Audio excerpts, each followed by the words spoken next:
नमस्कार, सत्ता के महासमर में आपका स्वागत है। मैं हूं सुधांशु सारस्वत। राजस्थान में चुनावी रण पूरी तरह से अपने चरम पर है। आरोप प्रत्यारोप लग रहे हैं, टिकटों का बंटवारा हो चुका है, बागियों की बगावत सामने आ चुकी है, मान मनोबल की तैयारियां की जा रही हैं, उनको मनाया जा रहा है, बहुत सारी कवायद की जा रही है। कुल मिला के कह सकते हैं कि एक ग्रेट इंडियन पॉलिटिकल ड्रामा इस वक्त राजस्थान में देखा जा रहा है। इस बीच में अमित शाह अपने दौरे पर आए हैं और युवाओं से उन्होंने संवाद किया। इसका सीधा सीधा उद्देश्य है कि चुनाव में वो हर वर्ग से कनेक्ट होना चाहते हैं। जो वोट है वो बीजेपी की झोली में आ सके, इसी के कवायद के तहत ये सारे कार्यक्रम आयोजित किए जा रहे हैं। उन्होंने युवाओं से सीधा संवाद का ये कार्यक्रम की बात थी। इस दौरान कांग्रेस पर उन्होंने जबरदस्त तरीके से निशाना साधा। इस पूरे मुद्दे पर चर्चा करेंगे कि आखिर युवाओं को जो साधने की कोशिश है बीजेपी की, और कांग्रेस भी अपने तरीके से कोशिश कर रही है, ये कितनी सफल रहेगी, इस पूरे मुद्दे पर। लेकिन उससे पहले एक रिपोर्ट देखते हैं।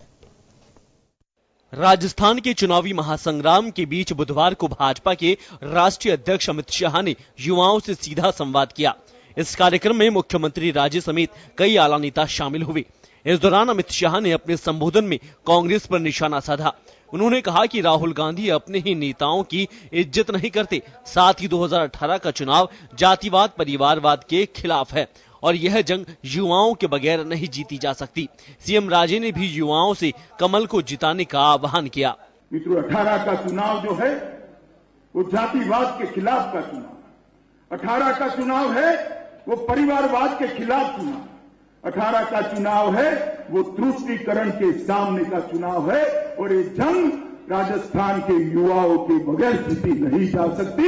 युवाओं ने ये जंग जीतने की शुरुआत की। इनके कुशल नेतृत्व में हम लोगों ने पूरे देश के अंदर भारतीय जनता पार्टी का परचम फैलाने का काम किया है। राजस्थान के अंदर भी जिस तरीके से आज तक पूरे देश के अंदर किया है, वैसे राजस्थान के अंदर भी भारतीय जनता पार्टी का परचम फैलाने का काम उनके नेतृत्व में हम सब जो यहां बैठे हैं करेंगे।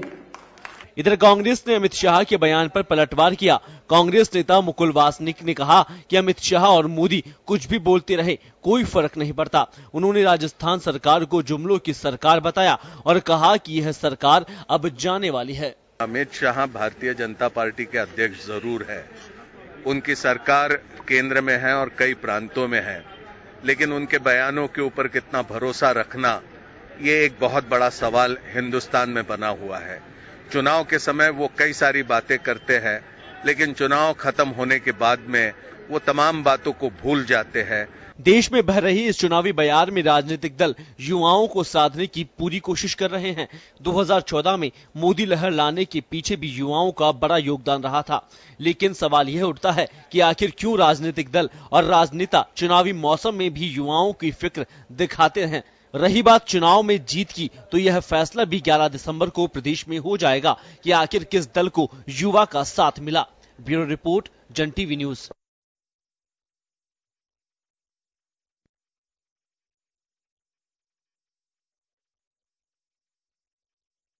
कुल मिला के जिस तरह से इस रिपोर्ट में लिखा, अमित शाह आते हैं, अमित शाह युवाओं से संबोधन करते हैं। देखिए, चुनावी कवायद है, चुनाव में हर वर्ग को साधने की कोशिश की जाएगी। राजनेताओं की कोशिश यही रहेगी कि हर वर्ग को साधने की कोशिश की जाए, लेकिन युवा एक ऐसा शब्द जिसको अगर हम देखें तो भारतीय राजनीति में, चाहे प्रधानमंत्री मोदी हो, चाहे अमित शाह हो, चाहे राहुल गांधी हो, इस शब्द का उपयोग करते हैं क्योंकि वो जानते हैं कि इस शब्द में बहुत ताकत है हिंदुस्तान की तकदीर बदलने की, हिंदुस्तान की राजनीति को बदलने की। इस पूरे मुद्दे पर हम चर्चा करेंगे कि आखिर चुनावी मौसम में ही खासतौर पर युवाओं की याद आती है, उनसे फिर जुड़े मुद्दों की याद आती है। इस चर्चा में मेरे साथ बीजेपी से वीरेंद्र शर्मा साहब हैं, कांग्रेस से सुरेंद्र लामा साहब हैं, युवा मेरे साथ हैं एक जो कि मैनेजमेंट के खुद रहे हैं और बहुत ही अच्छे कंपनीज में उन्होंने जॉब की है। युवा के तौर पर गगनपाल सिंह मेरे साथ हैं। इस पूरे मुद्दे पर चर्चा करेंगे, लेकिन सबसे पहले जो मेरा पहला सवाल है वो गगनपाल सिंह साहब से ही है। गगनपाल सिंह जी, अमित शाह युवाओं से बात कर रहे थे, युवाओं से संवाद था, युवारी बात इस तरह का कार्यक्रम था कि भाई आप आई कि युवाओं से हम बात करेंगे कि आखिर उनके मन की टोह लेने की कोशिश थी। आप एक युवा होने के नाते जब इस सरकार को, जब सरकार आती है 2014 में सरकार बनती है, प्रधानमंत्री मोदी आते हैं और अब क्योंकि चुनाव है 2019 में लोकसभा चुनाव है, राजस्थान के चुनाव चल रहे हैं, युवाओं के मन की बात ली जा रही है कि आप किसके साथ हैं, आपको क्या लगता है? मैं आपके साथ नहीं पूछ रहा हूं किसके साथ है, आपका मन क्या कहता है इस पूरे दौरान, चाहे वो क्या आपके मन के हिसाब से चीजें हो सकी? युवा का मन टटोला गया, वो हो सका पूरा?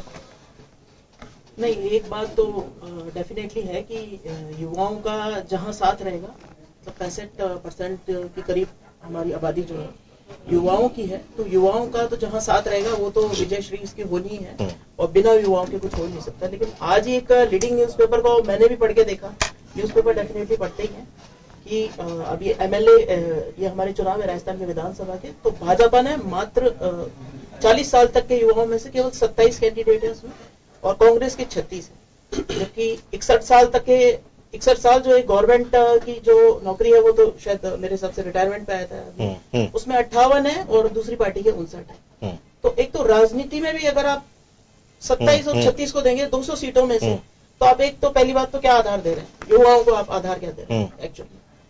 पहला मेरा क्वेश्चन यही हो गया, दोनों पार्टी से ही है वो।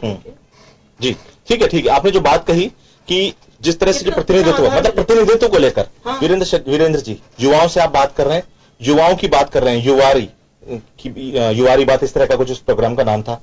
गगनपाल सिंह युवा है, युवारी बात अमित शाह के साथ। गगनपाल सिंह सवाल कर रहे हैं, सवाल एक तरह का, एक सवाल यह है प्रतिनिधित्व को लेकर एक सवाल है, जवाब दीजिए आप इनका। भारतीय जनता पार्टी ने राजनीतिक रूप से सभी जगह पे युवाओं को प्लेटफॉर्म दिया है और भारतीय जनता पार्टी एक ऐसी पार्टी है भारत की जिसने युवाओं में जो संभावनाएं उनको तलाश कर और उनके सपनों को साकार करने का कार्य किया है, चाहे वो राजनीतिक क्षेत्र में हो चाहे अन्य दूसरे क्षेत्रों में।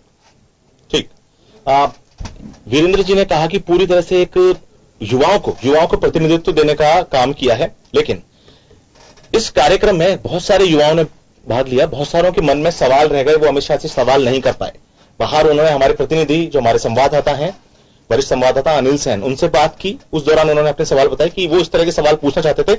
आइए देखते हैं कि वो क्या, उनके मन में क्या बात थी। तौर पे आज जो अमित शाह जी ने यहाँ पे सवाल करी, इसके अंदर युवाओं से डायरेक्टली जुड़ने का एक काम किया है और मेरा मानना है बहुत अच्छा रहा है। ऐसा ऐतिहासिक कार्यक्रम होना भी चाहिए। एक युवाओं की जो बात है वो बड़ी लॉबी तक, केंद्र सरकार तक पहुंचनी चाहिए। राजस्थान से निकल के केंद्र सरकार तक जब इस प्रकार की युवाओं की भावना पहुंचती है तो निश्चित तौर पे अच्छा रहता है। और हमने राष्ट्रीय अध्यक्ष जी से पूछा कि राजस्थान की एक परंपरा रही है और वो परंपरा है कि यहाँ पे एक बार भारतीय जनता पार्टी की सरकार बनती है, दूसरी बार कांग्रेस की सरकार बनती है, तो आपके पास कौन सा सीक्रेट आप यहाँ पे अप्लाई करोगे जिससे पुनः भारतीय जनता पार्टी की यहाँ पे सरकार बनेगी? और उन्होंने संतोषपूर्वक जवाब दिया कि पहले भी राजस्थान के अंदर कंटिन्यू 2 बार भारतीय जनता पार्टी की सरकार बनी और इस बार भी जिस प्रकार 5 साल पूर्ण रूप से मैडम ने काम किया है, यहाँ पे हर व्यक्ति तक योजना, सरकार का जो योजनाएं पहुंची है उसको लेके ही उसी के आधार पर भारतीय जनता पार्टी की सरकार बनेगी। देखिए, जो राष्ट्रीय अध्यक्ष जी का मेरा जो सवाल था, मेरा ये था कि राजस्थान विश्वविद्यालय से आता हूँ, मैं छात्रों की बात करता हूँ, तो अब की बार जैसा पार्टियां होती है तो पार्टियों में युवाओं को मौका ज्यादा मिलना चाहिए। तो जो 2010 के बाद में जो अध्यक्ष बने, उन अध्यक्ष में से एक को भी राजस्थान विश्वविद्यालय से विधानसभा में मौका नहीं मिला। तो मैं चाहता हूँ कि यूनिवर्सिटी जो अध्यक्ष हैं उनको भी आगे मौका मिलना चाहिए। जैसे कि आप यूथ की बात करते हैं, यूथ को टिकट देने की बात करें, जिस प्रकार उन्होंने टिकट बात की है, तो हम देखेंगे कि एक समाज से सिर्फ एक ही व्यक्ति को टिकट मिली है। और दूसरी बात यह है, यूथ की बात करेंगे, 2010 से लेकर के अभी तक 8 अध्यक्ष राजस्थान विश्वविद्यालय ही नहीं अनेकों विश्वविद्यालय में अध्यक्ष बने, उपाध्यक्ष बने, जनरल सेक्रेटरी बने, ज्वाइंट सेक्रेटरी बने, जो अपना लाखों करोड़ों रुपए खर्च करके बनते हैं। उनमें से आपने किस प्रत्याशी को टिकट दिया है अपनी तरफ से? तो देखिए, युवाओं के मन में बहुत सारे सवाल हैं, कुछ सवाल उनके सामने आ पाए, कुछ सवाल लोग नहीं कर पाए जो मीडिया के सामने रखे। प्रतिनिधित्व को लेकर एक बहुत महत्वपूर्ण बात है और इसके बाद जो एक महत्वपूर्ण मुद्दा था, जब जो मुख्यमंत्री वसुंधरा राजे, उन्होंने खुद कहा, वो रोजगार के ऊपर सरकार की बात कर रही थी कि इतना रोजगार सरकार ने दिया, पर अमित शाह बात कर रहे थे, उस मुद्दे पर भी मैं आऊंगा। लेकिन सुरेंद्र लामा साहब प्रतिनिधित्व की बात करते हैं कि बीजेपी युवाओं पर पूरा फोकस कर रही है और वीरेंद्र शर्मा जी ने कहा कि पूरी तरह से प्रतिनिधित्व बीजेपी युवाओं को दे रही है। आज के इस कार्यक्रम को लेकर सबसे पहले आप क्या कहेंगे? सुधांशु जी, अच्छा लगा कि देश के बीजेपी के राष्ट्रीय अध्यक्ष अमित शाह जी ने युवाओं से वार्ता की। काश वो जब चुनाव नजदीक है वो युवाओं से वार्ता कर रहे हैं, वो अमित शाह जी जिन्होंने जो अपनी सरकार के वादे थे उनको जुमले करार दिया और देश के जो हाई एजुकेटेड जो युवा है उनको कहा कि आप पकौड़े तलिए, वो भी एक रोजगार है। और दूसरी तरफ खुद के बेटे को 50,000 रुपए के बिजनेस को वो 80,000 करोड़ रुपए का कौन से जादू से कर देते हैं। तो बढ़िया ये रहता कि वो मनमोहन सिंह जी को मोनी बाबा कहने की बजाय या कांग्रेस के 50 साल में क्या किया उसकी बजाय अपनी सरकार की परफॉर्मेंस देते तो अच्छा लगता। लेकिन उन्होंने अपने पूरे भाषण में कांग्रेस को कोसा, कांग्रेस ने क्या किया। उनका एक ही काम होना चाहिए था कि हमें जो देश की जनता ने मौका दिया है उसमें हमने क्या किया। तो जो बेरोजगारी दर है वो राजस्थान प्रदेश की, अगर वो युवाओं के साथ बैठे थे तो उनको डाटा भी बताना चाहिए था कि जो राजस्थान में 14.2% के लगभग प्रतिशत बेरोजगार हो चुके हैं और देश में अव्वल स्थान दर्ज किए हुए हैं। जब राजस्थान का युवा बीजेपी कार्यालय में जाकर के रोजगार मांगता है तो उनपे पुलिस कार्रवाई या प्रशासनिक कार्रवाई के बजाय बीजेपी नेता खुद लाठियां लेके उनको पीटने आ जाए, जैसा सीन आपने याद देखा दीनदयाल कुमावत प्रदेश अध्यक्ष थे युवा बीजेपी के, उन्होंने और उनकी पूरी टीम ने उन युवाओं पे जो लाठियां बरसाई थी। और जब राजस्थान का युवा विधानसभा पे प्रदर्शन करता है तो उनपे आंसू गोले। और इस सवाल का जवाब मैं जो आप बात कर रहे हैं वीरेंद्र जी से भी लूंगा। अभी वक्त एक ब्रेक का हो चला है, ब्रेक के बाद जल्द हाजिर होते हैं।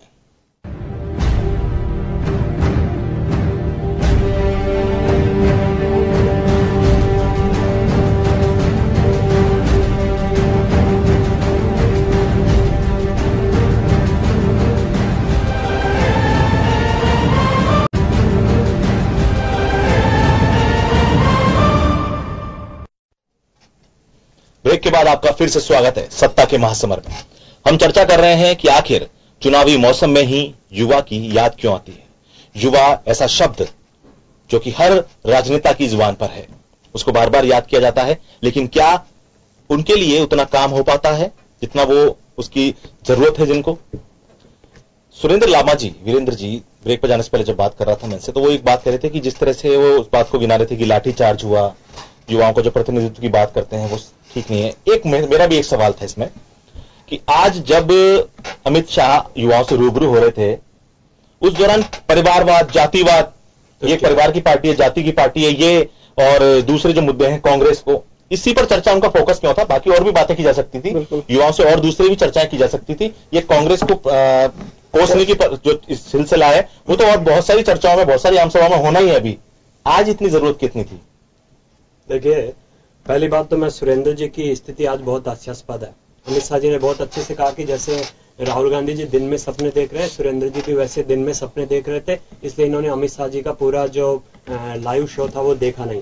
मैं इनसे कहूंगा फेसबुक पे बीजेपी शर्मा जी, मैंने सपने देखने वाला ध्यान तो बताओ ना। कौन सा? मैंने कुछ नहीं बोला, मैं बोलूंगा ही नहीं, शांति से सुनिए। बीजेपी क्या देख रहा हूँ तो बता दो। बीजेपी फॉर इंडिया पे अमित शाह जी का लाइव पूरा वीडियो उसमें है, आप पुनः देखिए। अमित शाह जी ने एक एक रिकॉर्ड के साथ राजस्थान में क्या काम हुआ, केंद्र की सरकार ने क्या काम किया, पूरे डाटा के साथ सब कुछ वहां बताया। तो आप पहले वो देखिए, उसके बाद में बात कीजिएगा कि अमित शाह जी क्या बोले। तो आप डाटा डिबेट में आपके डाटा होना चाहिए था। जो झूठ है वो पूरी जनता के सामने अमित शाह जी ने बहुत अच्छे स्पष्ट शब्दों में कहा देश को 2024 जन जन की उन्नति के लिए होगा, आम जन को मजबूत सरकार देने के लिए होगा, ना कि कांग्रेस की तरह मजबूत सरकार देने के लिए। और उन्होंने युवाओं का आह्वान किया, पूरे इस कार्यक्रम में युवाओं से आह्वान किया और युवा भी समझ चुके हैं कि उनका जोश और उत्साह और जुनून जो है वो पुनः भारतीय जनता पार्टी की सरकार लाने के लिए संकल्पबद्ध है।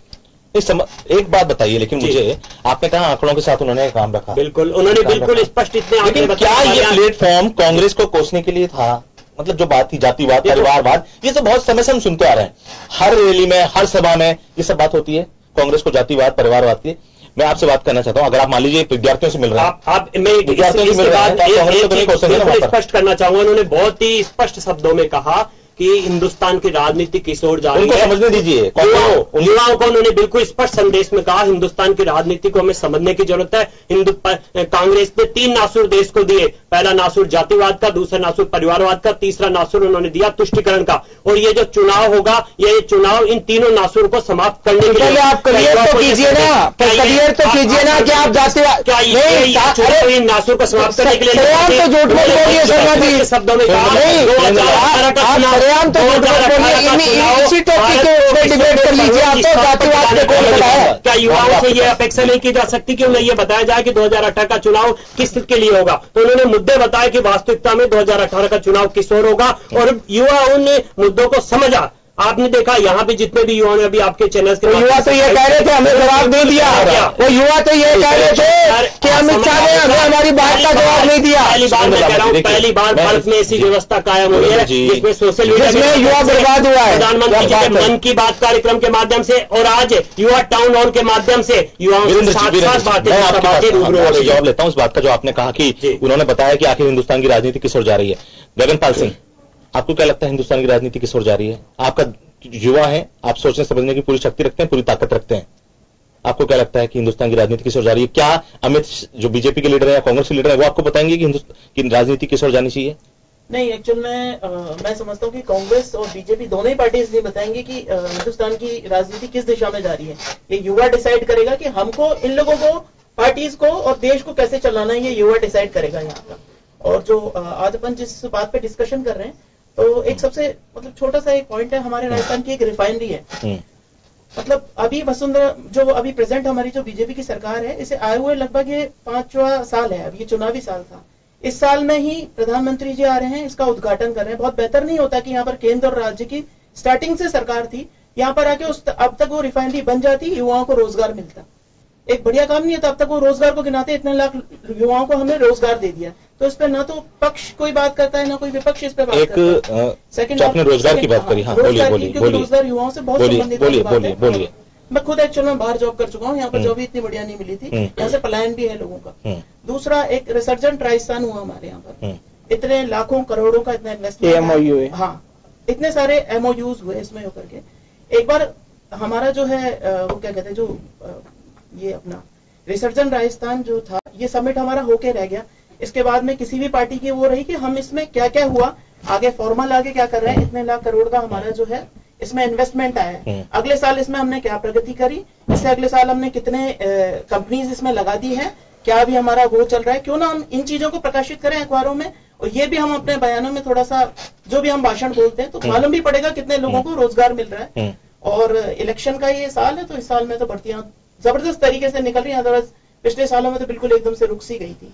दोनों ही पार्टी के लिए बोल रहा हूं मैं, तो ये कोई स्पेसिफिकली नहीं। रोजगार की आपने बात की, पलायन की आपने बात की कि आपको यहाँ पे वो उचित रोजगार नहीं मिला, इसलिए आपने यहाँ से दूसरे स्टेट का या दूसरे राज्य की तरफ आप गए। बिल्कुल, वो कंपनीज यहाँ नहीं है जिनसे जो अच्छा पैकेज दे सकें, जो अच्छी तरह जो आपको नियुक्त कर सकें। बिल्कुल सर, छोटा सा एग्जाम्पल इसका यह है कि जयपुर में हमारे एक स्पेशल इकोनॉमिक जोन है, वो कांग्रेस की भी सरकार में था, बीजेपी की सरकार में भी था, अभी तक भी वो पूरा नहीं भर पाया। इतने भी हम कैपेबल नहीं हुए यहाँ पर कि एक बढ़िया सी मतलब IT कंपनीज लाके यहाँ SEZ को तो पूरा भर लें, लोगों को यहाँ को रोजगार ही मिलेगा। अगर आप लाएंगे तो यहाँ के लोगों को रोजगार मिलेगा।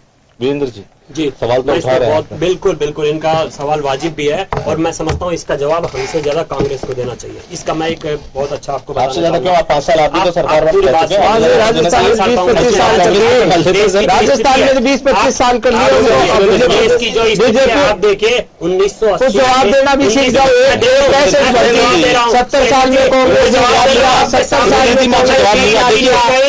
सामने जवाब नहीं चल पाएगी। आप सुनिए, मैं पीछे ने आपके सामने जवाब दे करके बात करें। आज ये देखिए कि पेटेंट के मामले में 1980 में जो चीन की स्थिति थी, भारत की स्थिति 2013 में वह थी। जब अटल टिंकरिंग लैब स्टार्ट किए माननीय मोदी जी की केंद्र सरकार ने, उसके बाद देश की स्थिति सुधरी है, हमारे पेटेंट्स बहुत आगे बढ़े हैं, और हमारे युवाओं ने जो नए नए इनोवेशन किए उनके पेटेंट्स बहुत अच्छे किए। इसके बाद आप देखिए राजस्थान में अभी वसुंधरा जी की सरकार ने भामासा डिजिटल हब स्थापित किया। अभी हमारे 20 युवा सिलिकॉन वैली में जाके आए। तो युवाओं के जो सपने हमने नए माध्यमों से, टेक्नोलॉजी के माध्यम से, IT सेक्टर के माध्यम से और इनोवेशन के माध्यम से जो हमने युवाओं के सपने साकार किए, उनकी जो प्रतिभाएं उनको तलाश कर उनको सामने लेके आए। आप ये देखिए पूरे राजस्थान में 40 लाख युवाओं ने मुद्रा लोन के अंतर्गत लोन लिया है। कितना लोन लिया है, कितना लोन मिलता है? जो आपका ओस निकल रहा है ना, वो 40,000 रुपए मिलेंगे। 40,000 रुपए में तो आप जो पकौड़े वाली बात कर रहे हैं ना अमित शाह जी, वो पकौड़े की दुकान में नहीं खुलती। आप मुद्रा योजना की बात कर रहे हो, मुद्रा योजना की बात कर रहे हो, उससे पकौड़े की दुकान नहीं खुलती, जितना लोन देने जा रहे हो आप। इस तरह से बात करने से, इस तरह से डिबेट से कोई हल नहीं निकलता। डिबेट एक अलग दिशा में चली जाती है, एक दिशाहीन हो जाती है।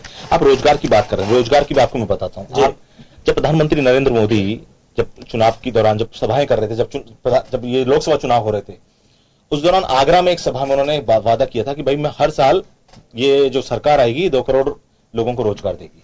ठीक है, आप 2 करोड़ लोगों के रोजगार की जब बात आपसे सवाल पूछा जाता है तो आप बात करते हैं उसमें संगठित असंगठित क्षेत्र आ जाता है, उसमें नहीं आता है जी। उसमें आप फिर बात करते हैं कि मुद्रा लोन से हमने इतना ये किया। अगर आप अपने लेबर ब्यूरो के आंकड़ों को देखें तो संगठित क्षेत्र में ही 2014 से 2016 के बीच 3 लाख से भी कम की औसत से रोजगार पैदा हुए।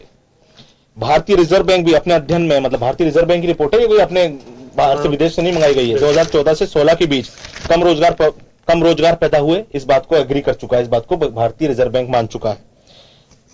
इंटरनेशनल लेबर जो संगठन है, अंतर्राष्ट्रीय श्रम संगठन, उसके अनुसार 2014 में देश में बेरोजगारी की दर 3.41% थी। अगले 3 सालों में यानी कि 2015 या 2016 और 2017 में बढ़ते हुए 3.49, 3.51 और 3.52% हो गई। ये भी तो सब आपके ही, ये आंकड़े ऐसे झूठे तो है नहीं कि ये कहीं से आ गए हैं। अब इन आंकड़ों को भी तो आप लोग मानेंगे कि 2 करोड़ रोजगार दिया आपने, मानते हैं आप 2 करोड़ रोजगार हर साल? आप इन आंकड़ों को मान रहे हैं। मैं आपसे पूछना चाहता हूं 2013 में भारत की विकास दर कितना प्रतिशत थी, आप बताएंगे? 2013 में मुझे नहीं पता कि भारत की विकास दर कितनी प्रतिशत थी, लेकिन प्रतिशत के करीब थी, लेकिन अब वही विकास दर 8.3% बढ़ गई। आप ये क्यों नहीं मानते कि जब विकास दर 4% है रोजगार नहीं बढ़ेंगे क्या? और आप रोजगार किसे मानते हैं? केवल आप बताइए किससे मानते हैं रोजगार? रोजगार सब में आता है, अपना व्यवसाय भी रोजगार होता है, आप नौकरी करते हैं वो भी रोजगार होता है। आप संपूर्ण परिप्रेक्ष्य में अगर देखेंगे तो आप ये मानिए युवाओं को जितना रोजगार भारतीय जनता पार्टी की सरकार में और इस टर्नओवर में मिला है उतना कभी भी नहीं मिला। उतना कभी भी नहीं मिला। ये वर्ल्ड बैंक की रिपोर्ट देखिए, आप मूडीज की रिपोर्ट देखिए कि भारत की अर्थव्यवस्था विश्व की अर्थव्यवस्थाओं में बढ़ते सबसे श्रेष्ठ तरीके से आगे बढ़ रही है। आप उनको देखिए, अर्थव्यवस्था आगे बढ़ेगी, पलायन हो जाए। चलिए मेरे साथ इस चर्चा में वरिष्ठ पत्रकार श्याम सुंदर शर्मा जी भी जुड़ चुके हैं। श्याम जी, बीजेपी का दावा है, बीजेपी हमेशा से दावा कर रही है, अभी से नहीं है, जब से सरकार आई है उसके बाद से लगातार कि रोजगार तो क्योंकि रोजगार का मुद्दा आज मुख्यमंत्री राजे ने भी इस पूरे मुद्दे ये जो एक संवाद कार्यक्रम था इस दौरान उठाया था कि सबसे ज्यादा रोजगार हमारी सरकार ने दिए हैं, वो संगठित असंगठित क्षेत्र अलग अलग तरीके से। आप क्या कहते हैं? देखिए सुधांशु जी, मैं भी सुन रहा था, मैं उस कार्यक्रम में मौजूद था। मुख्यमंत्री जी ने कहा कि मार्च 2019 तक हम 3 लाख लोगों को रोजगार नौकरी दे देंगे जी। मतलब अभी देखिए मैं आपके ये जो जवाब है, ये जो एक ब्रेक का चला है, ब्रेक के बाद आपसे इस बात का जवाब लूंगा और समझने की कोशिश करेंगे कि आखिर किस आधार पर ये लोग इतने सारे रोजगार देने की बात का दावा करते हैं।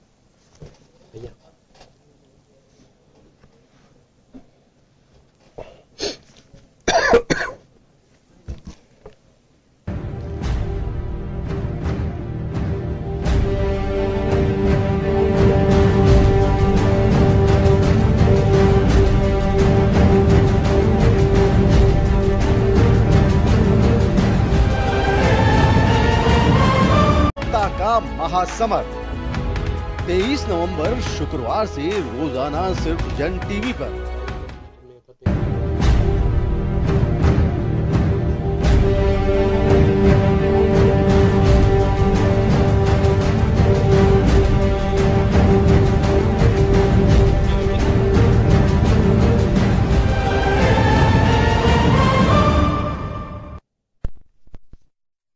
ब्रेक के बाद आपका फिर से स्वागत है सत्ता के महासमर में। ब्रेक पर जाने से पहले मेरा सवाल था वरिष्ठ पत्रकार श्याम सुंदर जी से कि श्याम जी, जिस तरह से बीजेपी दावा कर रही है, और आप तो इस कार्यक्रम में मौजूद थे, इस कार्यक्रम में चाहे अमित शाह हो चाहे मुख्यमंत्री वसुंधरा राजे हो, उन्होंने रोजगार के मुद्दे को उठाया, रोजगार पे बहुत बातें कही हैं युवाओं से। आप क्या कहना चाहेंगे, क्योंकि आप उस प्रोग्राम में भी मौजूद थे? देखिए सुधांशु जी, जिस प्रकार से मुख्यमंत्री आज दावा कर रही थी कि उन्होंने प्रक्रिया सरकारी नौकरियों की देरी से शुरू की, क्योंकि उस पर सीधे तौर पे इकोनॉमी पे उसका भार जाता है, और चला करके उन्होंने जब लास्ट वर्ष आया तो वैकेंसी निकाली, और वैकेंसी जिस प्रकार से फंसी, कोर्ट में फंस गई, सब कुछ हुआ, और वो खुद मान रही है कि मार्च 2019 जबकि उनका शासन रहेगा नहीं रहेगा, वो आज इसलिए कह रही थी कि मैंने देखी युवाओं को किस प्रकार से प्रेरित किया जाए, युवाओं को किस प्रकार से आकर्षित किया जाए। करीब 2019 मार्च में 3 लाख लोगों को रोजगार देने में, मतलब स्थायी रोजगार देने में सक्षम हो जाएंगे। और उन्होंने फिर कहा कि हमने 15 लाख युवाओं को रोजगार सर्जन के मौके दिए, नौकरी नहीं दी। उन्होंने आज स्पष्ट रूप से कहा कि सर्जन के मौके दिए, हमने नौकरी देने की बात नहीं की। 3 लाख लोगों को जो नौकरी देने की बात आ रही है वो मार्च 2019 में, जब आपकी सरकार होगी नहीं होगी ये बात अलग है। लेकिन आपने क्यों की देरी? देरी इसलिए की कि उसका कारण ये रहा कि क्योंकि आप अगर सरकार आते ही प्रक्रिया जो अशोक गहलोत ने शुरू की थी, 1,10,000 की प्रक्रिया जो चल रही थी वो नहीं गई, भर्ती हुई नहीं। भर्ती नहीं होने का कारण भी यह है कि अगर सरकारी नौकर को अगर टाइमली अगर दे देते तो आज इकोनॉमी पे फर्क पड़ता है, तनख्वाहों पर उसका बोझ पड़ता। अब आप क्योंकि सरकार आपकी रहे नहीं रहे वो बात अलग है, आपने सीधा कहा सब में भर्ती खोल दी है, और पूरी भर्ती खोल करके कहा आरपीएससी में ये कर देंगे वो कर देंगे। लेकिन आज आरएएस वाली 2016 की भर्ती नहीं हो पाई, और इस प्रकार की नीतियां आप अपना रहे हैं। और अब आज आप वो कांग्रेस पे जड़ रही थी, कह रही थी कि कांग्रेस ने युवाओं की भर्ती पर रोक लगा दी।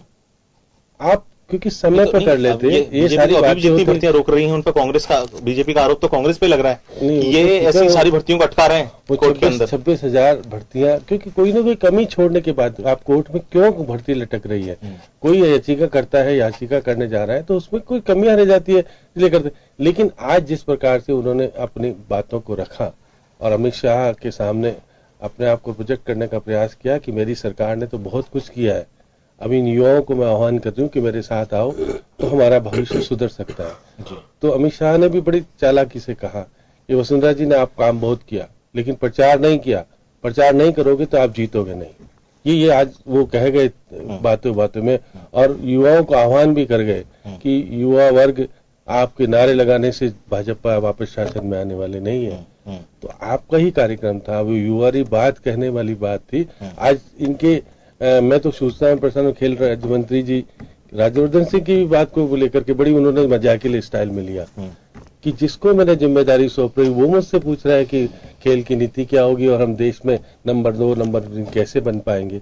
मैंने तो जिम्मेदारी आपको दी, चलो आप नहीं तो मैं बताता हूँ कि किस प्रकार से हम 2025 में, अब वही 2024 की बात नहीं, 2024 में भी करेंगे, हम फिर आएंगे शासन में। 2025 में दुनिया के खेलों में भारत नंबर 1, 2, 3 पे रहेगा। और इतना बड़ा सपना दिखाना, इतनी बड़ी बातें करना, लेकिन आज मौजूदा स्थिति में हमारी स्थिति कितनी है कि 125 करोड़ में हम कितने खिलाड़ी गोल्ड लेके आए, कितने रजत लेके आए, कितने क्या लेके आए। क्योंकि हमारे यहाँ उन्होंने कहा कि खेल में भी राजनीति होती है, खेल में भी भाई भतीजावास, बहुत सारी चीजें चलती है समाज की। लेकिन सही बात है कि आप खेल को खेल की भावना से खिलाओ और खिलाड़ियों को जो भरपूर सुविधा देनी चाहिए। वो करें 1700 करोड़ रुपए हमने इस पे खर्च कर दिए जी। तो ये जिस प्रकार से अपनी बातों को वो रख रहे थे और बखान कर रहे थे, और युवाओं से वही बातें, जो पूरा कार्यक्रम युवा से संवाद का कार्यक्रम था, अमित शाह जब बात कर रहे थे तो उन्होंने कांग्रेस पर पूरे तरह से परिवारवाद, जातिवाद सारी बातें करी। तो ये कार्यक्रम पूरी तरह राजनीतिक इस तरह हो गया कि पूरी आप युवाओं से जो संवाद होना चाहिए था, बहुत सारे ऐसे मुद्दे थे जिन पर बात होनी चाहिए थी, क्या आपको लगा वो हुई?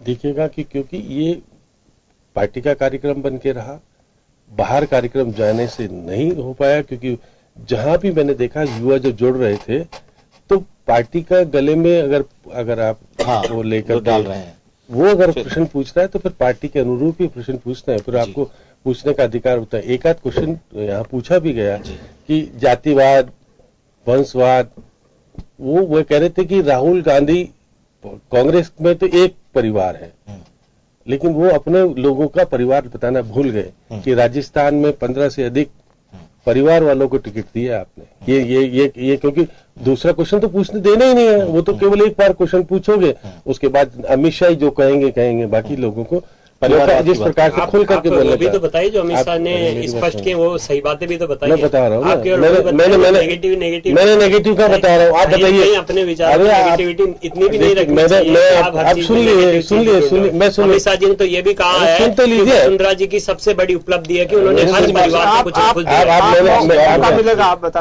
मैं तो कहता हूँ, मैं कह रहा हूँ कि जिस प्रकार से आप कार्यक्रम बता रहे थे, युवा री बात अमित शाह रे साथ, अमित शाह के साथ ये कहो कि भाजपा रा युवा री बात अमित शाह रे साथ, ये कार्यक्रम का नाम देना चाहिए। फिर ये आपको नहीं कहना चाहिए प्रदेश के युवाओं के 2 लाख युवाओं से बातचीत करेंगे। आज 2 लाख युवा मौजूद नहीं थे, यहाँ थे, और पूरे संभाग में भी जीतते थे। हर मैं आपको सिद्ध कर सकता हूँ, आपको मैं आज सिद्ध कर सकता हूँ कि पूरी युवाओं की संख्या लगा लीजिए, 1 लाख भी युवा आपके आस पास नहीं था, नहीं था। अब अरे आप कार्यक्रम से इस कार्यक्रम से जुड़े हुए थे, आप डिजिटल देख रहे थे ना, आप देख रहे थे ना।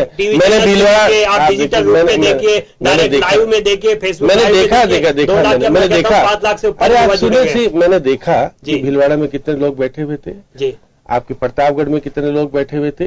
मैं बता भी सकता हूँ किससे बात हुई थी, मैं ये नहीं कह रहा हूँ, लेकिन आपने कहा आप युवाओं की बात, मतलब भाजपा के युवाओं से बात।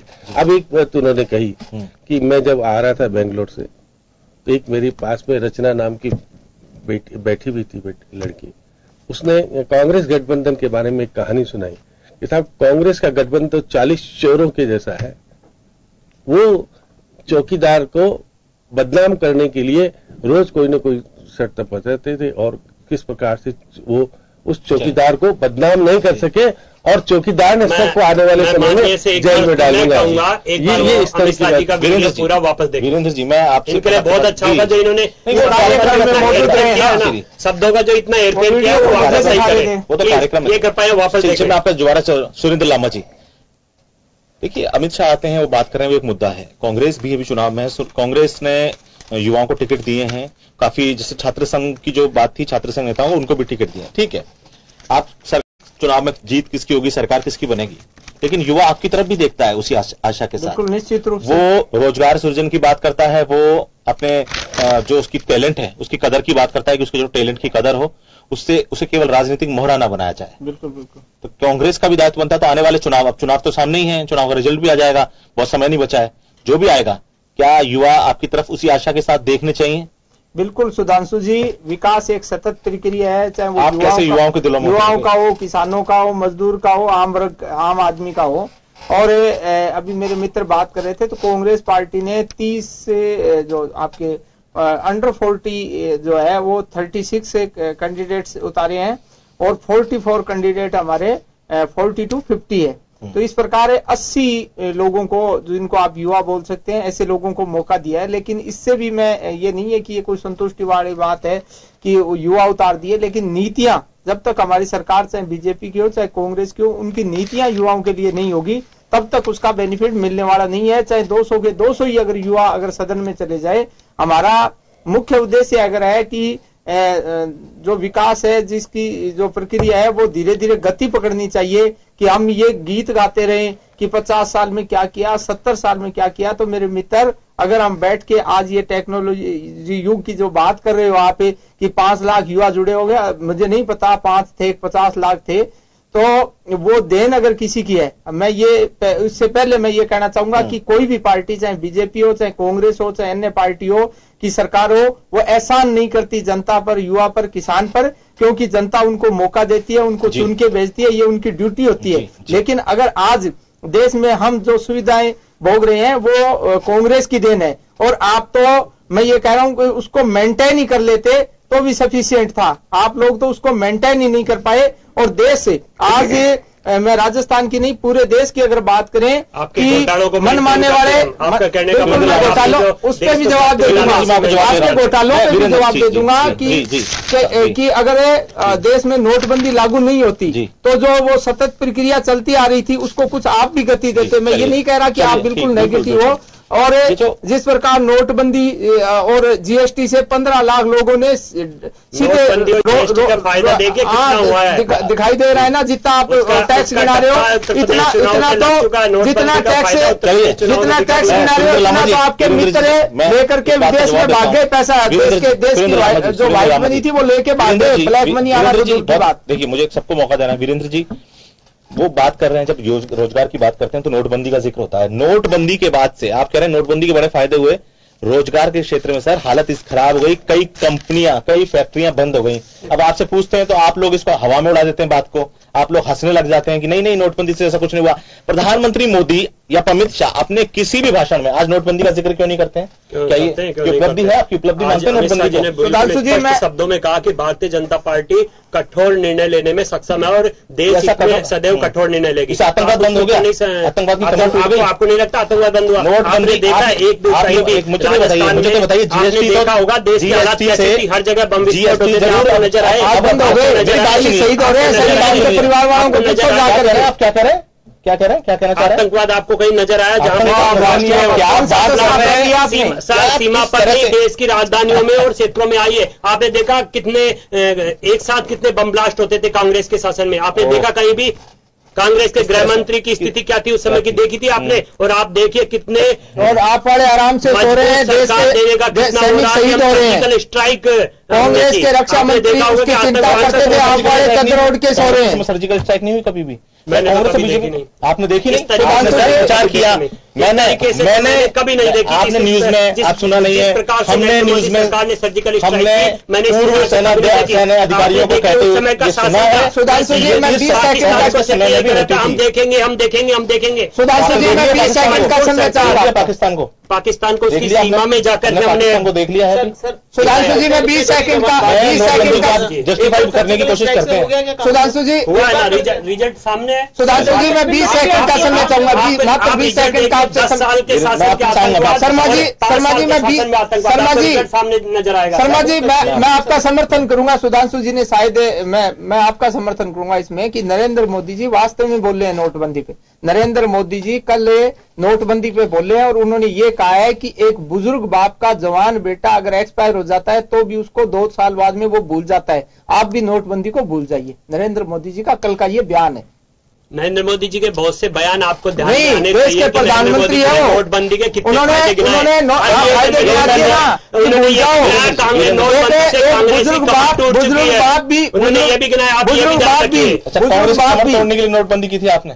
नहीं, मैंने ये कहा है आप सब लोग उलटते। कांग्रेस बिल्कुल टूट चुकी है। उन्होंने कहा कांग्रेस की कमर टूट चुकी है क्योंकि कांग्रेस के भ्रष्टाचार नोटबंदी पे कांग्रेस का भ्रष्टाचार समाप्त हो गया। कांग्रेस के नेताओं के पास जो भ्रष्टाचार का पैसा था वो नहीं बचा है। इफेक्ट हुआ कांग्रेस की कमर टूट चुकी है। अभी वक्त एक ब्रेक का चला है, ब्रेक के बाद जल्द हाजिर होते हैं।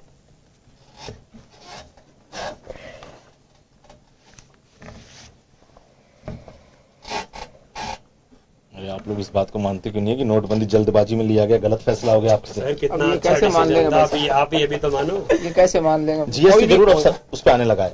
जीएसटी से आपको बेनिफिट अभी नरेंद्र मोदी जब आएंगे नोटबंदी से कोई कितने फायदे हुए थे? नोटबंदी से कोई फायदा नहीं हुआ था। अनऑफिशियल शर्मा जी एक बात कर रहा हूँ। अनऑफिशियल है, अभी कोई कैमरा नहीं। मैं कह रहा हूँ नहीं, मैं ये कह रहा हूँ मैं एक गाँव का रहने वाला हूँ, मैं भी गाँव वागरा तहसील में, मैं भी किसान।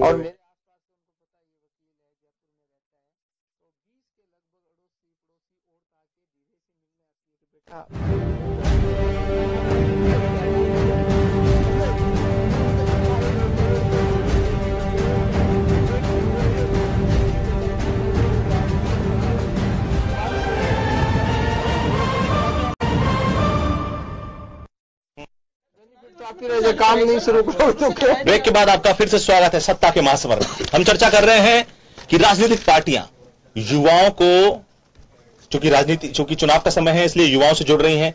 प्रधानमंत्री मोदी युवा की बात करते हैं, अमित शाह युवा की बात करते हैं, राहुल गांधी युवा की बात करते हैं, प्रदेश में सचिन पायलट युवा की बात करते हैं, अशोक गहलोत युवा की बात करते हैं। लेकिन क्या युवा के मर्म को समझा जा रहा है? क्या युवा रोजगार को, जिस रोजगार को पाना चाहता है उसको वो उपलब्ध हो पा रहा है? तो बहुत सारी चीजें हैं। आप बात कर रहे थे नोटबंदी की, जब हम बात कर रहे थे नोटबंदी पे आप कहते हैं कि किसी प्रकार का रोजगार पे इफेक्ट नहीं हुआ। सब असंगठित क्षेत्र, संगठित क्षेत्र जो थे वो नोटबंदी से बहुत जबरदस्त रूप से प्रभावित हुए। क्या आप इस बात को मानते हैं? नहीं मानते हैं जी। किस आधार पर नहीं मानते? इस आधार पर नहीं मानता, अगर आपको लगता है कि रोजगार प्रभावित हुए हैं और देश से पीछे गया, तो बिल्कुल जो रिपोर्ट्स आ रही हैं, चाहे वर्ल्ड बैंक की रिपोर्ट्स हो या विकास दर हो, जिस प्रकार 4% से 8.3% विकास दर बढ़ी है, तो नोटबंदी का उससे फायदा ही हुआ है। आप ये देखेंगे। दूसरी बात मैं कहना चाहूंगा इसमें, आपने कहा कि नोटबंदी से फायदा नहीं हुआ, आप देखें 2.5 गुना रोड प्रतिदिन बनना बढ़ी है। ठीक है, इसका विकास किसे मिल रहा है, इसका लाभ किसे मिल रहा है, आप बताएंगे?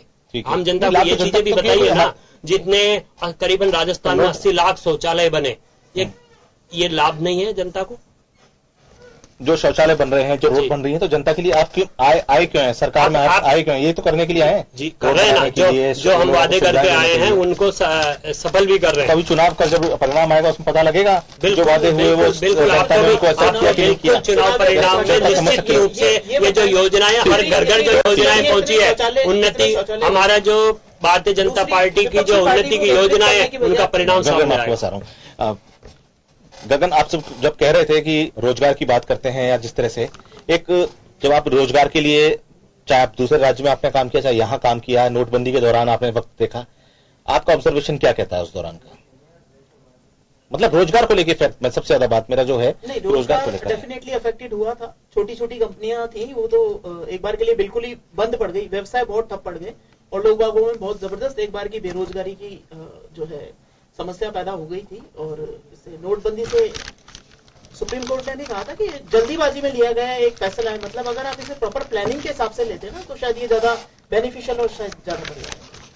ठीक, श्याम जी, जब अमित शाह जब युवाओं की बात कर रहे थे, आप कार्यक्रम में मौजूद है, वीरेंद्र जी या बीजेपी का यही कहना है कि देखिए वो युवाओं से कनेक्ट कर रहे हैं और आने वाला समय बताएगा कि जो 11 दिसंबर, अभी 7 दिसंबर को वोटिंग है, 11 को चुनाव है, उसके बाद लोकसभा चुनाव है, तो लोकसभा चुनाव में भी पीएम मोदी युवाओं का आह्वान करेंगे, युवाओं से जुड़ने की बात करेंगे। क्या अब जो युवा है, इतने साल जब सरकार को बीत चुके हैं, क्या वो चीजें उस 2014 की तरह युवा को प्रभावित कर पाएंगी? क्या वो उसके दिमाग में उतर पाएंगे?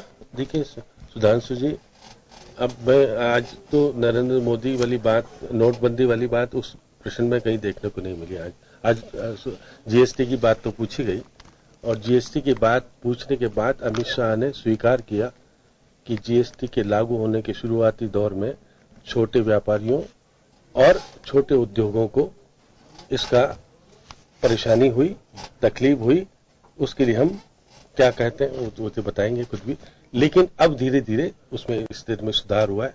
जीएसटी काउंसिल में बैठ करके बहुत सारी चीजें कही है, तो वो यही तो कह रहे हैं कि जल्दबाजी में किया गया निर्णय था। अगर आप ये टैक्सेस ये उन्होंने कहीं नहीं कहा जल्दबाजी, मैं कह रहा हूँ ना, मैं कह रहा हूँ आप ये नहीं सुनने का प्रयास, आप ऐसे वर्ड उन्होंने, मैं कह रहा हूँ, मैं कहता हूँ, आप उन्होंने सही, अमित शाह जी ने, अगर वो स्वीकार कर रहे हैं, अगर देश, अरे आप सुने सही, उन्होंने कहा अमित शाह, आज अमित शाह स्वीकार कर रहे हैं कि हमारी जीएसटी के कारण शुरुआती दौर में छोटे उद्योग व्यापारियों और उद्योगपतियों को तकलीफें हुई, ये स्वीकार कर रहे हैं ना। तो मैं यही तो कह रहा हूं कि जीएसटी काउंसिल को बैठने से पहले यदि टैक्सेस स्लैब में 5 तरह के टैक्स नहीं लगाए होते और जिस प्रकार का अग्नि किया होता, तो ये स्थिति आज नहीं होती। और उसका मतलब जनता को हुआ, फिर वो आज भी आपके 19 राज्यों में आपकी बीजेपी की सरकार है। आज आप पेट्रोल और डीजल को जीएसटी के दायरे में आराम से ले सकते हैं। जब अगर कोई काम करना होता है तो कह रहे थे कि मकराना वाले जब पत्थर वाले आए थे तो हमने जीएसटी काउंसिल में कर करके लाभ दिया, आज कह रहे थे वो। तो आप जीएसटी, आपके इतने सारे मुख्यमंत्री, आपकी काउंसिल के लोग बैठ करके जीएसटी में क्यों नहीं, आप पेट्रोल और डीजल को उसको जीएसटी के दायरे में ला करके उसमें जो जिस तरह से उसके पेट्रोल के प्राइसेस बढ़ रहे हैं उसमें आप दे सकते हैं सुविधा, नहीं दे सकते क्योंकि उससे आपको रेवेन्यू कमाना है। आप नहीं कह रहे, अब मैं फिर ये आपने बहुत अच्छा वर्ड यूज किया, रेवेन्यू कमाना है। उन्होंने एक वर्ड आप सुनिए सही, मैं सुन रहा हूँ, आप अपने टाइम पे बोल रहे हैं, कितने खजाने में पहुंचाने वाली लोन, मेरी बात सुनो, आप सुनो मेरी बात सुनो। राजस्थान में जो शौचालय बने थे उन्हीं का आज नहीं बोले तो अच्छा होगा, आप तो कुछ नहीं कर पाए। अरे वीरेंद्र जी, मैं होगा। मैं तो तथ्यों पर एक घंटे का टाइम दिया, 1 घंटे का आप स्वच्छता तो बिल्कुल नहीं बोले। वीरेंद्र जी, आप मैं तथ्यों को पेश कर रहा हूँ, मैं कोई शिकार नहीं रहा कुछ। आपके मुंह अगर मैं कहूंगा तो अच्छा लगेगा, लेकिन मैं वास्तविकता बता रहा हूँ। आज देखिए, फिर उन्होंने विकास दर की बात भी कही कि कांग्रेस के टाइम में विकास दर क्या थी, कितनी प्रतिशत थी आप बताइए ना। 4.3 थी और आज 8.3 है। तो आप इसे स्वीकार कर रहे हैं? अरे सुनिए तो सही। अब आप देखो, मैं कोई हर चीज में मैं तो ये तो नहीं कह रहा हूँ कि सारी बातों को बीजेपी की सरकार ने कुछ किया ही नहीं, ये तो है ही नहीं। आप कह रहे हो ना, सड़कों का जाल बहुत तेजी से बिछ रहा है। कांग्रेस भी बिछाती थी, बीजेपी भी बिछाती थी, उसका पीछे क्या है आपको नहीं पता। बहुत सारी चीजें सब कुछ आपको ही पता है। अगर सड़क बनती है तो राजनीतिक तौर पर विकास होता है, आपको नहीं पता।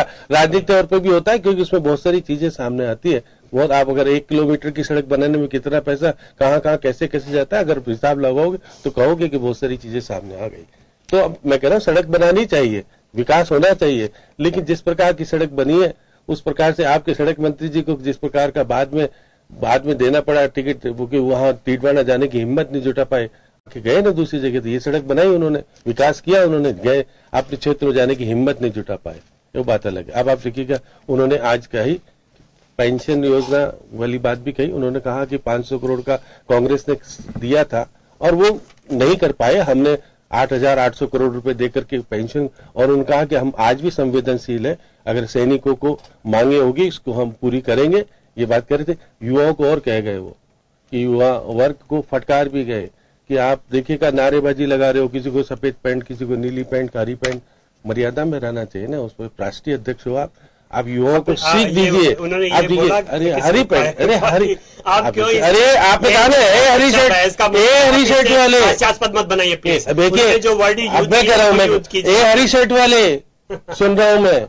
आप देखिएगा, आप युवाओं से आपको वोट भी लेने हैं, उनको आपको जागृति भी करनी है, उनको बहुत सारी चीजें भी बतानी है देश की। आप कहिएगा नहीं, ये आप भटकाने का काम। अरे मैं बताऊं, ये कौन नाम बता दूं जिसको कहा? हाँ, उन्होंने, मैं कह रहा हूँ, उन्होंने कहा ये क्या? अरे मैं सुन रहा हूँ, बैठ जा। ये देखो बहुत सारे उपयोग का मैं बोलने का आप देखिए, आप सुनना, मैं तो मौजूद था, अब मैं तो एक चीजों को बहुत सारी चीजों को देख रहा हूँ। उन्होंने भी सुना और मैं आपकी बात भी। अरे मैं गलत चीज नहीं कह रहा हूँ। जो गलती, अरे देखिए, भीलवाड़ा के नललाल गुर्जर थे जो कि हरी शर्ट पहन के आए थे। सुन लिया, हरी शर्ट वाले बैठ जा, ये बोले थे ना। मैं अगर बोल दूं तो नाम बता रहा हूँ, गलत बोल रहा हूँ तो आप सुन लो वापस जाकर के। मैं तो बहुत तथ्यात्मक रूप से बोल रहा हूँ। आप और देखिएगा एक चीज। अब उन्होंने कहा था कि 2018 और 2019 को नरेंद्र मोदी को चुनना है, इसलिए कांग्रेस द्वारा जातिवाद, तुष्टीकरण और परिवारवाद को खत्म करने के लिए युवाओं का सहयोग जरूरी है। उन्होंने आज आह्वान किया ना, ये मैं कह रहा हूँ। लेकिन वो ये भूल गए कि हमने परिवारवाद राजस्थान में टिकट देने में किया। अगर कह रहे नहीं कह रहे तो मैं गिना भी दे सकता हूँ 15 लोगों के बच्चों को दिया। ये सारी जवाब ले लेता हूँ। हाँ, उन्होंने कहा कि चाय बेचने वाला और बैनर लगाने वाला राष्ट्रीय अध्यक्ष बन सकता है। वो तो इनके भी बना है, इनके भी बना है। जो बात है, जिस तरह से जो बात कही, बिल्कुल देखिए, कहीं ना कहीं वो इस बात को संकेत जरूर दे रहे हैं। श्याम जी इस प्रोग्राम में मौजूद थे कि इस तरह से जो जैसे उन्होंने जो भी बोला उस दौरान, कार्यक्रम के दौरान, आप कह रहे हैं इस तरह की कुछ बात नहीं थी। दूसरी चीज, आखिर इस पूरे मुद्दे पर ये जो युवाओं से संबंधित बात है, आप युवाओं को जोड़ना चाहते हैं? अब क्या आप जोड़ना नहीं चाहते? युवा हमारे साथ जुड़ गए हैं। 2019 में भी आपको युवा प्रधानमंत्री के बारे में कह गए, आप निश्चिंत रहिए। 2018 और 2019 में पुनः कमल खिलने जा रहा है और युवाओं का जोश, उत्साह और जुनून ही वह कमल खिलाएगा।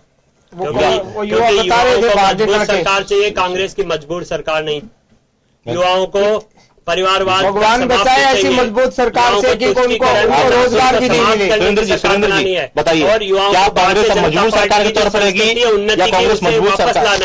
वीरेंद्र जी, कांग्रेस ये तो देश की जनता तय करेगी। देश की जनता ने तय किया ना। आपकी हालत क्या हो गई थी? 200 में से केवल 23 सीटें आप लेके आए। अभी जनता भी तय कर देगी, अभी तय करेगी। ये तो आप दोनों पार्टियां देख लेंगी कि 11 तारीख को किसको तय कर रहे हैं। बीजेपी के अमित शाह ये भी कह कि मायावती कहती कि मजबूत नहीं, मजबूर सरकार चाहिए। वो कह के मायावती ने उनको कहा होगा, देखिए बहुत सारी चीजें छीटाकशी करने में बहुत उन्होंने माहिर आदमी है। आपने बिल्कुल स्पष्ट किया, विपक्षियों की मजबूरी है, सरकार बननी चाहिए। आपकी बात का जवाब देना ना, मेरे मित्र सही कह रहे हैं, बीजेपी के हमारे जो साथी है वो सही कह रहे हैं कि इनको 200 में से 21 विधायक जिताए थे। निश्चित रूप से जनता का जो फैसला होता है वो शर्माते होता है, हो सकता है हमारी भी कोई न कोई कमियां रही होगी, लेकिन वही उसके बाद हमने जो विपक्ष की भूमिका अदा करनी चाहिए, जनता के साथ खड़ा रहना चाहिए था। विपक्ष की भूमिका सुन लो यार, विधानसभा में भी नहीं गए, सुन लो तो विधानसभा में एक बार भी नहीं गए। विपक्ष की भूमिका के बारे में आप नहीं कहें तो अच्छा होगा। सुन लो यार, गए तो सही, बोले नहीं, तो जिस प्रकार 200 जो हमारे 200 जो बहन भाई का मामला, उसके बाद राजस्थान में जो पंचायत और निकाय के चुनाव हुए थे उसमें बीजेपी और कांग्रेस बराबर आके खड़ी हो गई थी, क्योंकि हमने जनता के लिए संघर्ष किया। अरे वीरेंद्र जी, उसके बाद चुनाव हुए 22 विधानसभा क्षेत्र पे, उसमें हम 20 सीटों पे जीते और 2 पर हमारे भारतीय जनता पार्टी के चुनाव भी जीते। जिसको आप 22 विधानसभा सीटों पे 22 विधानसभा क्षेत्र पे उपचुनाव में वोटिंग हुई है। कब अलग 22 विधानसभा चुनाव, 22 विधानसभा क्षेत्र में वोट नहीं डाले गए। कब हुए 22 विधानसभा में? अरे भाई मेरे 8 एक लोकसभा में 8 विधानसभा होती है, 8 दूनी 16। आप विधानसभा 22 विधानसभा में वोट डाले गए हैं, 22 में, उसमें आपको मात्र 2 उपचुनाव में, मात्र 2 हमें 22 बार चुनाव हुए हैं। 22 विधानसभा के चुनाव इसलिए बता देता हूँ, गिनला देता हूँ कि जब विधानसभा में आपके लोकसभा के जो विधानसभा के प्रतिनिधि चुने हुए लोकसभा के प्रतिनिधि बने थे, उसके बाद 8 तो वही हुए थे शुरुआत में, उसके बाद में 3 फिर हुए थे, फिर 2 हुए थे, 22 और आज 3 उपचुनाव में आपको। लेकिन उपचुनाव में आपको देखिए, मैं इसका एक बहुत अच्छा आपको बताता हूँ, अमित शाह जी ने बहुत अच्छी एक बात कही थी कि आज पूरा देश कांग्रेस को दूरबीन लेकर देख रहा है। पूरा देश कभी आपको देखता था, आज आगे भी आपको देख सकता है, कभी आपको देखता था, कांग्रेस की रीति और पूरा देश सबको देख रहा है, देश के युवा समझ चुके पूरा देश हैं और युवा अपने उत्साह जोश और जुनून से अपने सपनों को साकार। आज अडवाणी जी को याद कर गए, जगत सिंह जी को याद कर गए, आप लोग सुंदर सिंह भंडारी जी को याद कर गए, करम भी। आज आप कह रहे हैं आज इनको दूरबीन लेके देख रहे हैं, अमित शाह जी कह रहे हैं, कल को आपको दूरबीन लेके देखेगा। कभी नहीं दूरबीन लेके कभी नहीं देखेगा। आप निश्चिंत रहिए, आपकी भी नहीं देखेगा। भारतीय जनता पार्टी को आप इतना बर्बाद करने जाओगे फिर भी नहीं देखेगा। बिल्कुल करती है जनता, उनके हाथ में बटन दबाने का मौका आता है ना, तब सबको देखते हैं, और मेरे साथ कोई नहीं बच पाएगा। मेरे साथ गगनपाल सिंह हैं, युवा हैं। गगनपाल सिंह, अभी सरकार चुनाव है, अभी आप भी गगनपाल जी से मैं आपके साथ गगनपाल जी से एक और क्वेश्चन देखिएगा, इनको भी पता लगेगा। आप इन्हें एक जवाब मैं देना चाहूंगा कि आप नरेंद्र मोदी जी का नेतृत्व वाली सरकार चाहते हैं या राहुल गांधी जी के नेतृत्व वाली सरकार? आप बता दीजिए जनता। देश हित वाली सरकार, हित वाली सरकार। आप नरेंद्र मोदी भी नहीं, कोई भी हो, हित वाली सरकार चाहते हैं। मैं राष्ट्र चुनाव जो चुनाव आए उस टाइम पे डिक्लेरेशन केवल ना करें, एक जुमलेबाजी वाली सरकार ना आए, जो करें और अच्छी वो बताएं, लोगों को रोजगार मिले, युवाओं को रोजगार मिले। ऐसे नहीं है कि जो वादे किए जाए वो समय पे पूरे हो जाए। पक्ष और विपक्ष दोनों अच्छा काम करें। बाकी तो इलेक्शन के टाइम पे ही केवल बाकी तो गगनपाल सिंह बैठे हैं। आपने देखा पार्लियामेंट में जो मोदी जी ने गिराए थे कि रोजगार किस तरह से मिले, गगनपाल उसका उदाहरण देंगे अगर आप कहो तो मुझे ना कैसे मिले। कहीं भी जब भी सुधांशु जी से निवेदन करूंगा, अगली बहस से रोजगार और विकास डाटा पे 11 तारीख को जब परिणाम आया उसी दिन बहस, विकास देखिए 11 तारीख को जब परिणाम आए उसी दिन बहस हो। हमें किसी को वो 7 तारीख को जनता अपने आप बहस कर देगी, वो बटन दबाएगी ना। आप निश्चिंत रहे, राजस्थान पुनः कांग्रेस मुक्त। गगनपाल सिंह युवा बैठे हैं, क्योंकि आप तो राजनीतिक पार्टी से ताल्लुक रखते हैं, वो किसी राजनीतिक पार्टी से ताल्लुक नहीं रखते हैं। हम ये सर पत्रकार है, मैं एक पत्रकार।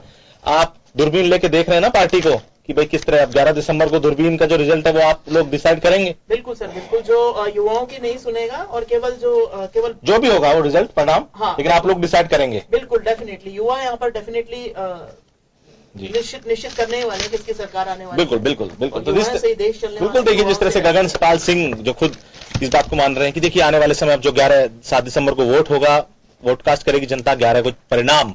तो ये जो जितनी बहस है, डेटा की बात है, आंकड़ों की बात है, रोजगार की बात है, अमित शाह युवाओं के बीच में पहुंचते हैं, दावे करते हैं, खुद मुख्यमंत्री जाती हैं, बात करती हैं, इन सारी चीजों का निचोड़ 11 तारीख को निकल के सामने आएगा कि जनता किसको, जितने भी दावे और वादे थे उस पर किसको खरा मान रही है, चाहे वो किसी भी पार्टी की सरकार बने, चाहे वो किसी की भी जीत हो। लेकिन आशा यही करती है जनता कि जो भी सरकार आए, जो भी पार्टी, राजनीतिक पार्टियां हैं, वो जनता के मर्म को समझें, चाहे उसमें युवा हो, चाहे बच्चे हों, चाहे बुजुर्ग हों, उनके लिए जो वादे और दावे किए जाते हैं, चाहे महिलाएं हों, वो पूरे हों और उन पर सरकार खरा उतरे। सत्ता की मासवर में इतना ही, मुझे दीजिए इजाजत, नमस्कार।